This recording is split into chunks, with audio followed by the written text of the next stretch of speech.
Thank you. Welcome to our worship service. And now we'll begin.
Good morning and welcome to Paint Branch Unitarian Universalist Church on an Easter Sunday unlike any other in our lifetimes.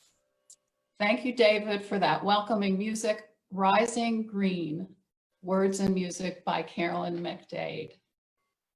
Although we are here virtually, we are joyful to be here together.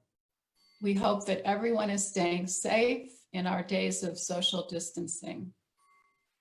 Wherever you are on your spiritual journey, wherever your ancestors came from, whatever your race, age, gender identification, or political affiliation, whatever device you are being piped in on, we're glad that you chose to join this congregation this morning. My name is Polly Pettit, and I am one of a team of worship associates who collaborates with our minister and staff on Sunday services. Before we move into worship, let's brush up on our Zoom skills. Find that mute button, the microphone icon, and make sure you are muted. Find the bubble for your chat screen, which is in different places depending on what kind of a device you're using. You can set your own pace for reading the chats by scrolling up or down. And just a reminder, we are recording on Facebook Live and Zoom. Right now in chat, please say how many people are in attendance via your connection. One, if it's just you. That way we can get a sense of how many are attending the service today.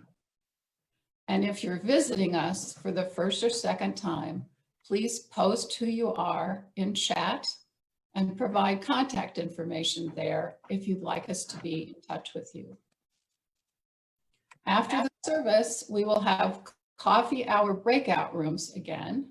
Stay on Zoom and you'll be grouped at random with several other participants. Enjoy visiting with them. And now I have a couple of announcements. From Tricia Most, there will be no online come together auction event today, Easter Sunday. However, we will have 2 more online live auction events on Sunday, April 19th, and our final event and closeout for all bidding will be on Sunday, April 26th. Please see this week's Continuum auction announcement for some specific news about bidding and paying for what you have won. And we hope that you received Friday's email sent by the Board of Trustees to everyone. It includes information about ways to financially support the church and the various methods of payment that you're able to choose from.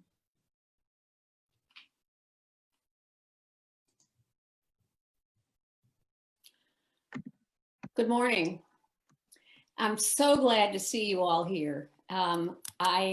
This Easter morning, it reminds me when our kids were little, our tradition was that we would dye a lot of Easter eggs, color Easter eggs, and we would deliver them to the neighbors that we lived near. So we would carry a little basket or a box or 4 or 5 Easter eggs and drop them silently and anonymously on our neighbors' doorsteps.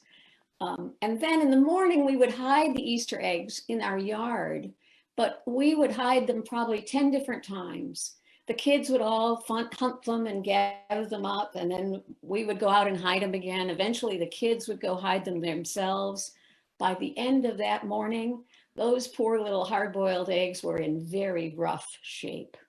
And some of them got hidden forever. I would find them in July, hiding in the ferns. I would throw that one very far away.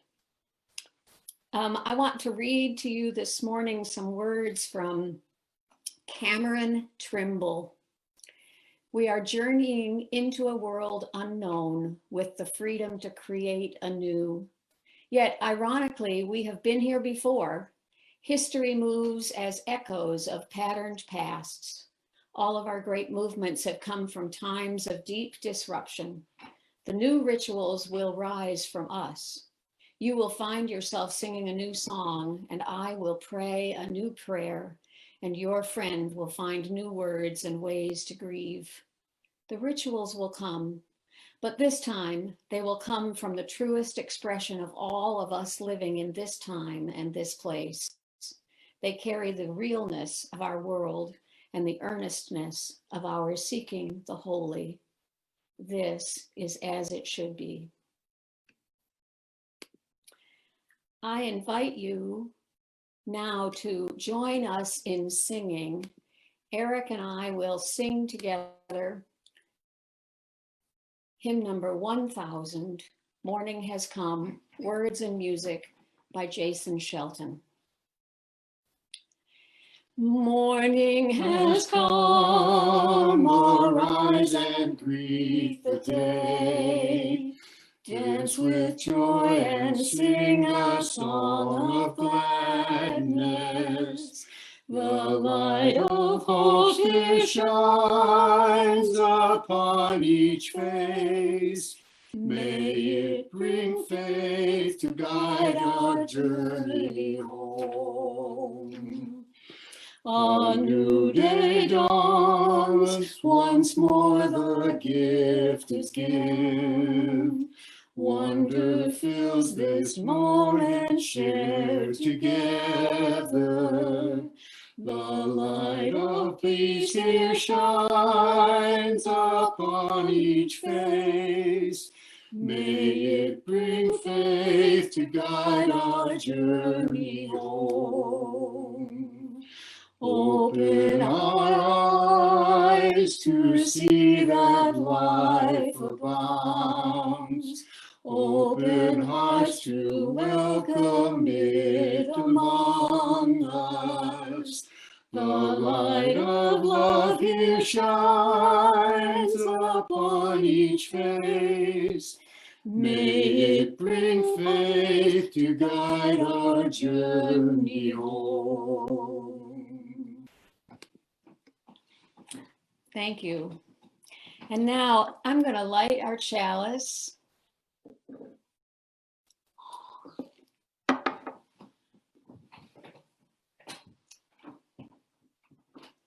And I hope you'll join me in saying our chalice lighting words. I'm going to put the words up on the screen again so people can join us in that. We light the chalice to celebrate Unitarian Universalism. This is the church of the open mind, the helping hands, the loving heart, and the radiant spirit. Encendamos este caliz para celebrar el Unitarismo Universalismo. Esta es la iglesia de la mente abierta, de las manos amigas, del amor, del corazón y del espíritu radiante.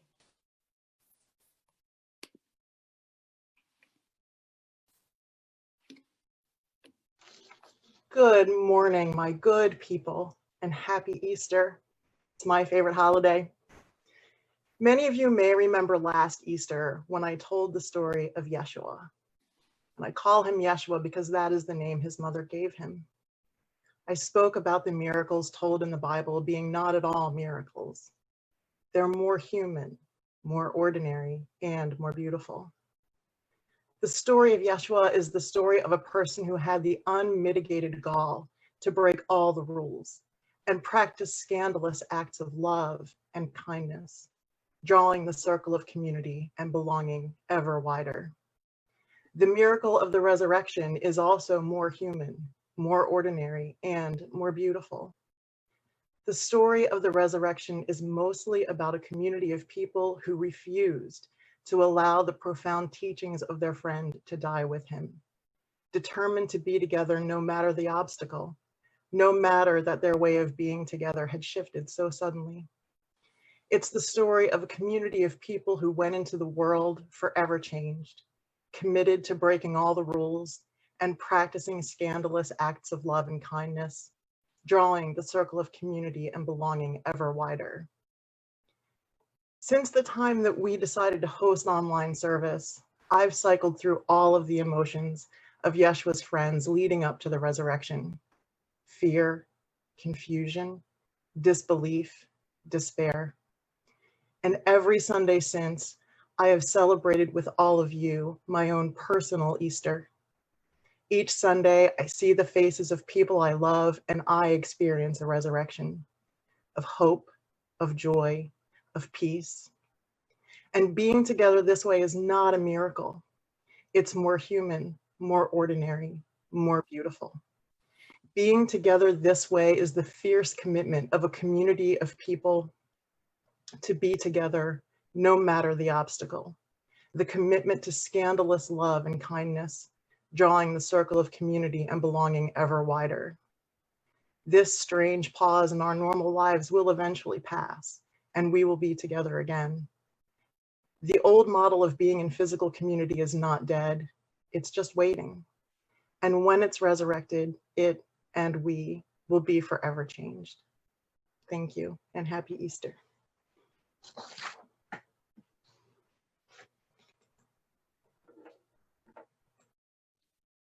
In my Methodist upbringing, Easter was the most sacred day of the religious calendar. The observances began with the beginning of Lent and built up to Palm Sunday, with palm fronds waving symbolically in welcome to Jesus entering Jerusalem. In our church, sacrifice during Lent wasn't expected, but I was an earnest child, and at least 1 year I gave up candy, except on Sundays, of course, which was pretty painful, but made me feel very pious and worthy. The gospel stories of the crucifixion and the resurrection were, to me, the most vivid of any Bible teachings. I was both horrified and captivated by the crucifixion of Jesus and the darkness of the Good Friday service shrouded in black. The resurrection, the main point of Easter, was always problematic for me. I just never understood the concept of the Holy Ghost and therefore the Holy Trinity. But I loved the new pastel colored dresses with little straw hats and short white gloves, dyeing colored eggs, egg hunt in the backyard, and of course, chocolate bunnies. As I got older, the holidays seemed less to do with any of those things and more to do with the awakening from the slate hard winter of the Midwestern prairie, which I was always happy to celebrate. This time of year always brings joy and hope with the bursting blossoms and unbelievable shades of green. As an adult who had found Unitarian Universalism, I had shed the literal depiction of the resurrection and the Holy Ghost, but still wanted to come to terms with Easter, the most important event in Christianity and one of our 6 sources. One April, when our daughter was very young, we were invited to a Passover Seder by a family of social activist neighbors. These were restless, exuberant celebrations with a number of guests like us who weren't Jewish.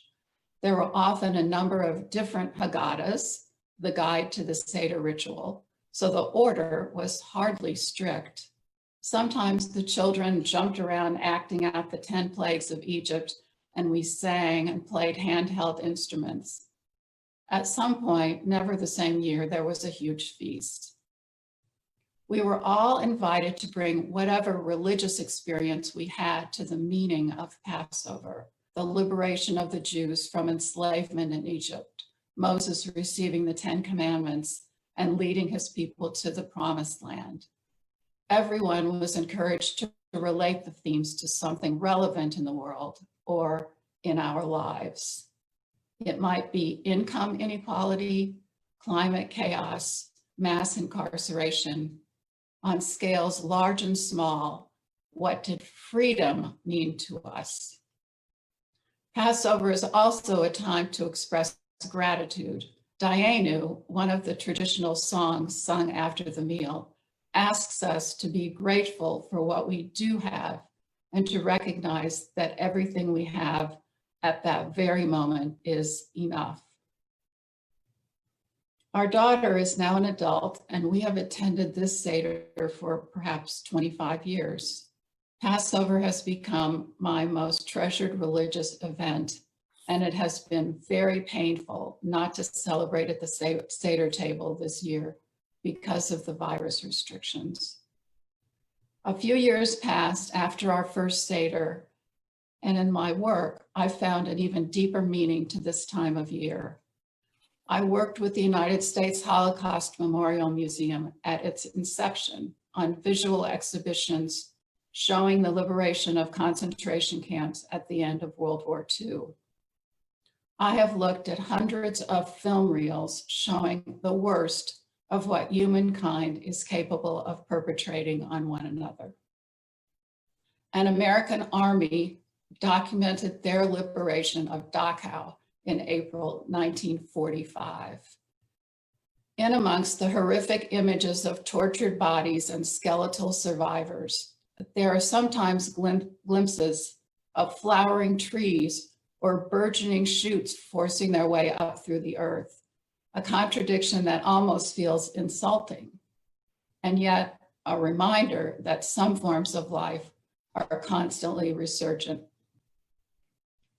Survivors of even the worst death camps said that they held Passover Seders in secret, and there is film footage of a religious service in Dachau a month after liberation, with former inmates still wearing their striped uniforms. What greater testament could there be to the hope for rebirth amid the ashes? I was forever changed by being witness to those images of genocide and liberation. I hold them as reminders of what humans are capable of inflicting on each other and of the grace and regeneration and improbable spirit. I cannot experience Easter without Passover, and Passover without Yom HaShoah, Holocaust Remembrance Day. For me, they all symbolize the constant resurgence of life amidst the suffering of humankind. They are there together every spring.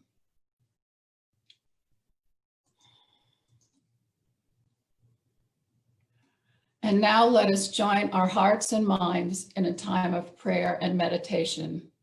As we gather in community, we carry with us life's hurts and its great joys. Sometimes sharing these joys and concerns in community can help. You are now welcome to submit your joys and sorrows by entering them into the chat bar. The intonation is Hineh Matov by Moshe Jacobson, arranged by Cliff Hardin. The translation from Hebrew is, "Behold how good, how pleasant it is for us to dwell together in unity."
us take a moment to acknowledge all that has been shared, as well as those joys and sorrows that remain unspoken and yet are on our minds and in our hearts.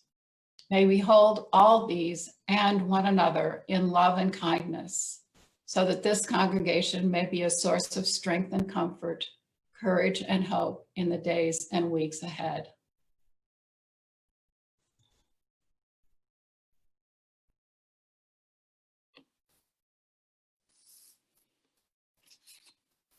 Thank you, Polly.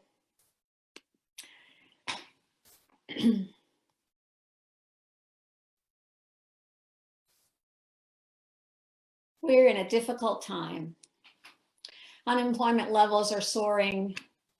Some businesses will fail. We may be descending into a depression not seen since the Great Depression, which began in 1929.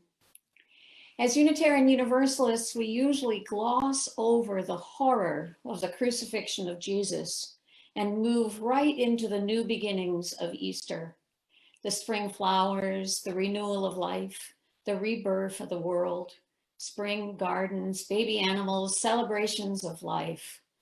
But it is during the dark days that we learn so much about our own strength, our resilience, our need for community, our ability to support each other, and confidence that this too shall pass. Remember that each of us, each is descended from survivors, people who lived through crises and dark days. Each of them found ways to survive and make it through. They were strong and resilient, and so are you. I was told a story this week about survival, about a woman who survived the Holocaust. She lived in the US and had several children. When she was asked why she had so many children, she said, the way to ensure survival of the Jews is to keep making beautiful Jewish people. This is true of each of us. The way for humanity to survive is to ensure the survival of our children and their children and your children, and hope and help them to recover from the dark place we are in today. This has been a challenging time for me. It's as if it should be easy to be at home, working or reading or catching up on movies, lots of connecting with people across the country to see how each of us are faring. But it turns out it is hard. I think I have been somewhat out of sorts. Maybe you have too. Sometimes we are reactive with emotions, angry or short-tempered, sometimes treating those we love with impatience. We don't know what to do. Many of us have overdosed on Zoom meetings or other forms of conference calling. Sometimes it feels like a sense of helplessness, of uncertain direction. One minister suggested this feeling that I am feeling is grief, a deep sadness over the impact on the world, a wondering when it will be over and what it will look like then. The owner of a local favorite restaurant this week told me it was scary. I was asked this week by my spiritual director, where in my body I am feeling these feelings. This was one of those moments when I didn't really know the answer, but after a minute, I could only name the first thoughts that came into my head. And my first thoughts were that I am feeling it in my heart and my chest. He asked me what the feelings were. Was it in fact grief? He thought the grief would be sharp and stabbing. No, that's not it for me. For me, it was more as if my heart and chest were wrapped tightly. When he asked me if perhaps it was trying to protect my heart, it made me teary. It still does. For me, when I get teary, it is always a clear message that something deep and true has just happened or has just been said.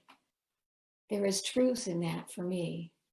I have been trying to protect myself. I think I have been trying to protect myself from heartbreak as we move through this crisis. I have been trying to protect myself from too much sadness, too much vulnerability, too much.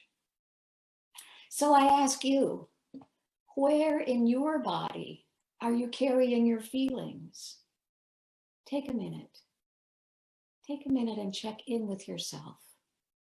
Where are those feelings showing up in your body?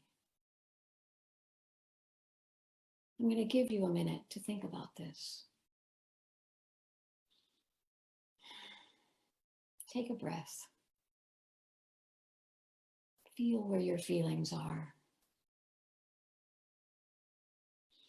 Because your feelings are there to help you, to help us navigate difficult times, to warn us that things are happening, to encourage us to look more closely. And it's good to name them, to feel them, and learn how to let them go sometimes. Holding them for a long time can be hard on you, hard on your body. So I offer you a meditation. Make yourself comfortable and perhaps close your eyes. Feel your body supported by the chair. Feel your feet in touch with the floor and drawing support from the ground and the earth below. Feel how you are supported and held by the earth. Breathe. Breathe in and breathe out. Now feel that feeling that you have and where it's sitting in your body. Notice where you are feeling it. Consider that your feelings are there to serve you, to protect you, to warn you, to keep you safe. Take a minute. Allow that feeling to expand, to fill up the space in your body, around your body.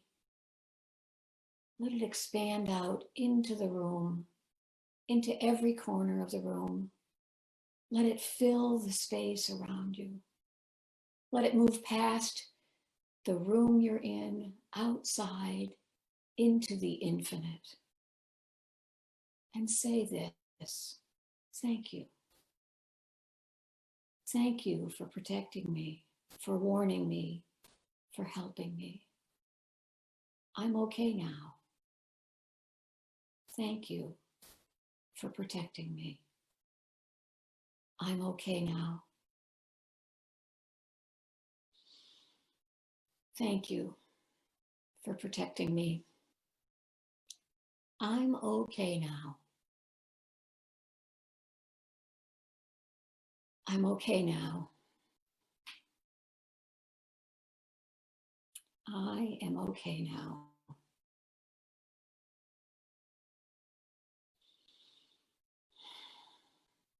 Take a breath.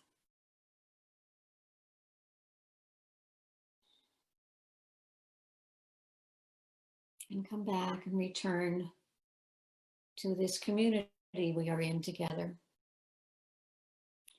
Because I am aware that I am amazingly lucky. I'm still working, I'm healthy, and the people closest to me are healthy. We mostly have resources, housing, the ability to get food and our needs met. And yet we are in the middle of this crushing pandemic that is wiping out jobs and businesses and overwhelming social services for the elderly, for the hungry, for the immigrant. What will this all look like when it is over? I think it depends on what we learn from this. If we come out of it with many businesses crushed and people dumped into poverty, in a deep economic depression, if we come out of this with those who have resources and still have jobs, mostly unscathed, but we come out of this with poor people poorer, and people who are managing well, still okay, and we just go on with business as usual. If we come out of it and change nothing about our social supports and economic system, then we have lost a hell of an opportunity. I wonder if we might as well have let the virus run its terrible course of peak deaths, hospital overloads, and let the chips fall where they may. But at least it would have been over quickly. If instead, however, we recognize that the economy in which we are living has stark winners and losers, and that people on the lower end of the economy have no way to find their way to a better life condition without hitting the lottery, if we recognize that a system that has people working full-time but cannot afford decent housing or healthcare or enough food, that's really not okay, and we decide to work to fix it, if we come out of this and implement something similar to a minimum basic income so that people have something they can count on, then, okay, we will have learned something and we might find the will, the political will to shore up our people, all of our people, to implement a living wage, to establish a form of universal health care, to educate people and create opportunity. There will be unintended consequences, but haven't we allowed brutal poverty to continue in this country long enough? It will impact all of us in some way. It will cost money, and I will have to pay some of that money. Some people will pay more, but I think that poor people have paid much too much for much too long. I understand that after the Black Plague of the 14th century, around 25% of the population died. I admit I have done no fact checking on this story, but as a result, the feudal system collapsed because there were not enough workers to support the landholders. Instead, they had to recognize that the workers had some value. They had to be paid for their work. What will it take to shift our economic understanding of the world in this profound way?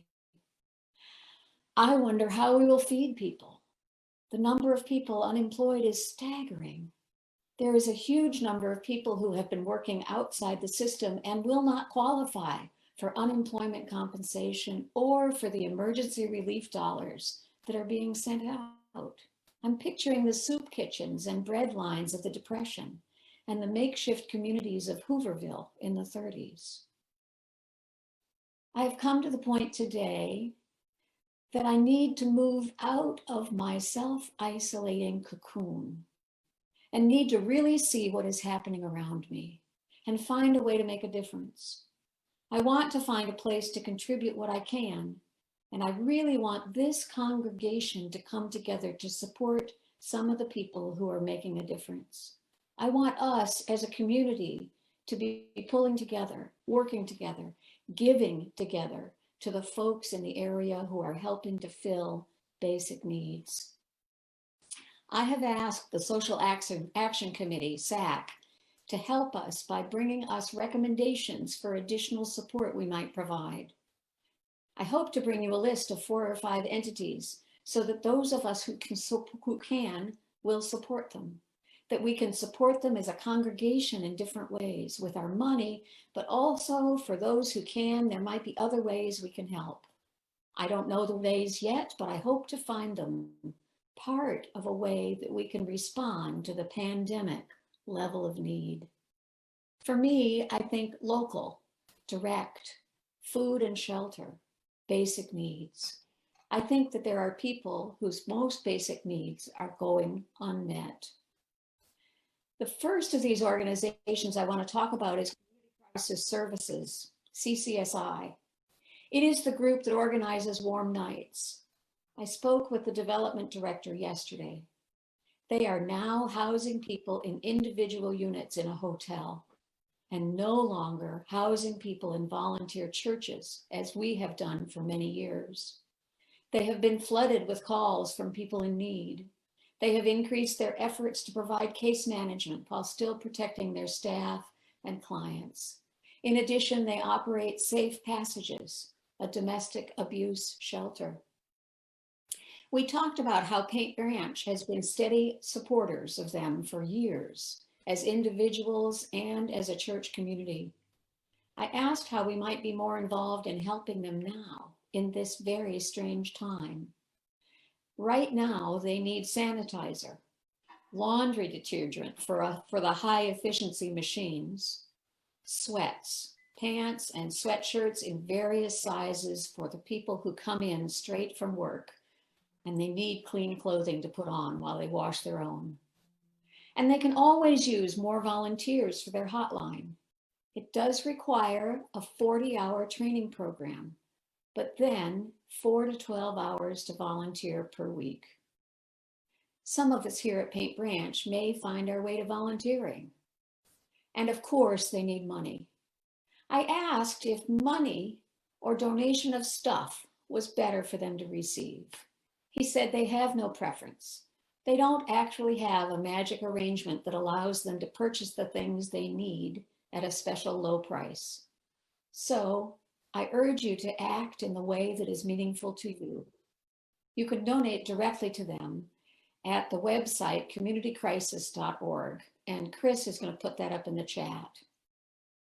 And if you do so and you are willing, please let SAC know that you have supported CCSI. Perhaps you are already personally supporting local needs. If so, if not, it is now time to look beyond our own needs and grief and focus our attention outward. Next week, we'll bring you a different organization and invite your support again. This work is critical to our survival, individually, emotionally, spiritually.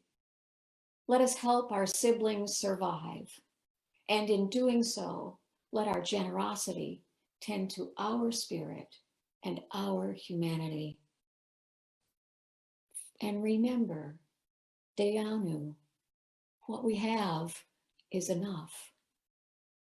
Reverend Dr. William Barber says, the story of Easter in the Bible is about the crucifixion of Jesus, a brown-skinned, homeless refugee and convicted felon who was killed by the state for organizing a moral fusion movement to transform society to serve the needs of the poor rather than the rich. Jesus was a man who exemplifies all our intentions for building beloved community, treating each other with compassion, tending to the sick and the wounded, and serving each other. This Easter, let us remember our capacity for doing so. Let it expand. Fill up the space in your body, the space around your body. Let it expand out into the room and into the community around you and into the infinite. We can be much more, if only we will allow it, if only we let go of scarcity and fear and helplessness. Now, just for fun and a little celebration of spring, here's a short video. I'm only going to play a part of this. It's a short video for you. Some music that you might enjoy. Let yourself laugh a little. I have to find it.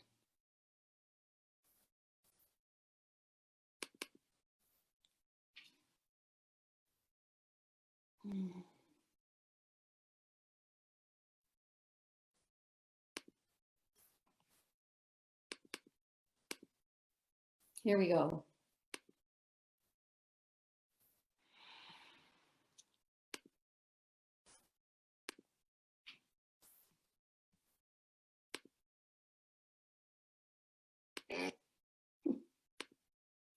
Oh, technical errors.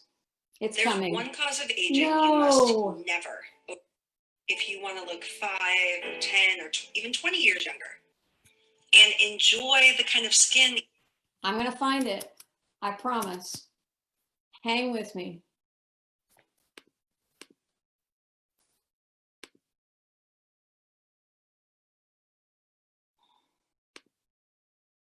No.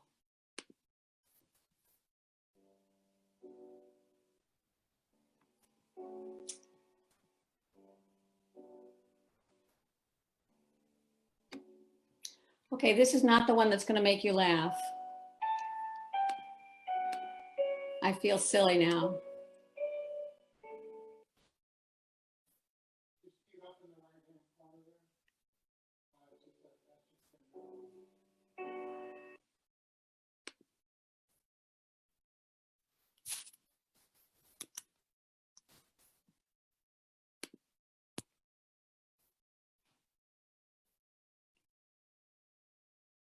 You guys are so patient with me. Thank you.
Thank you for letting me do that. I know you have no control over it. I control your screen. Do not attempt to adjust your set, but that was fun for me to do.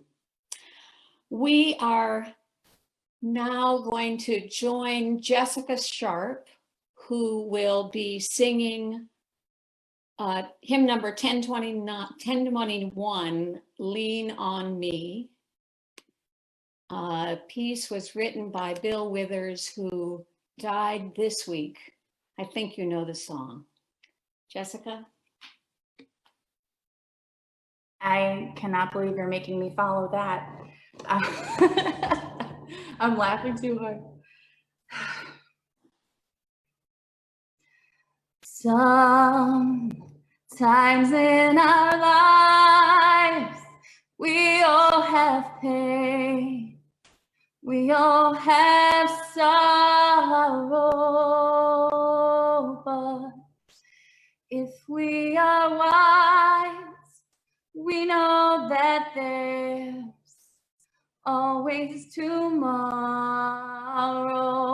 Please sing along at home. Lean on me when you're not strong, and I'll be your friend. I'll help you carry on, for it won't be long, so I'm gonna need somebody to lean on. Please swallow your pride if I have things you need to borrow, for no one can fill those of your needs that you won't let show. Lean on me when you're not strong, and I'll be your friend. I'll help you carry on, for it won't be long, so I'm gonna need somebody to lean on. If there is a load that you can't bear, that you can't carry, I'm right up the road. I'll share your load if you just call me. Lean on me when you're not strong. I'll be your friend. I'll help you carry on, for It won't be long, so I'm gonna need somebody to lean on. Just call me brother when you need a hand. We all need somebody to lean on.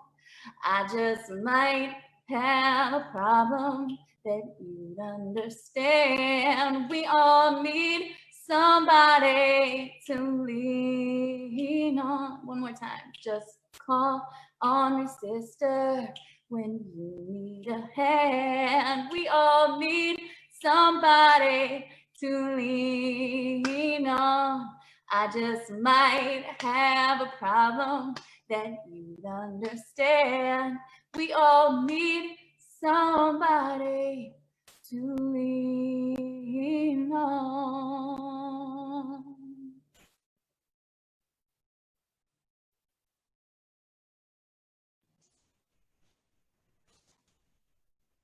Thank you, Jessica. The mission of this church carries on in these uncertain times, and it's more important than ever.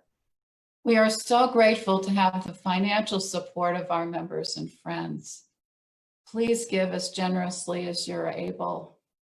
This Sunday's offering can be received using several methods that will be listed in the chat bar, and they're also included in the email that was sent on Friday from the Board of Trustees. The music that David will be playing is The Lone Wild Bird from William Walker's Southern Harmony, arranged by Cliff Hardin.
Thank you, David.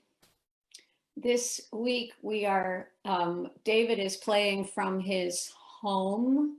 So we are all at our own places of living, bringing this worship service to you. Every week has been a few changes, and this week is no exception. So thank you, David, for sharing the music and your piano gifts with us. Please join us in singing Spirit of Life.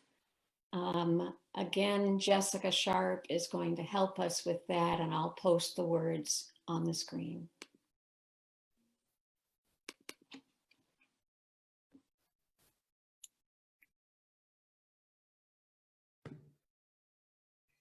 Spirit of life, come unto me. Sing in my heart all the stirrings of compassion. Blow in the wind, rise in the sea, move in the hand, giving life the shape of justice. Roots hold me close, wings set me free. Spirit of life, come to me, come to me.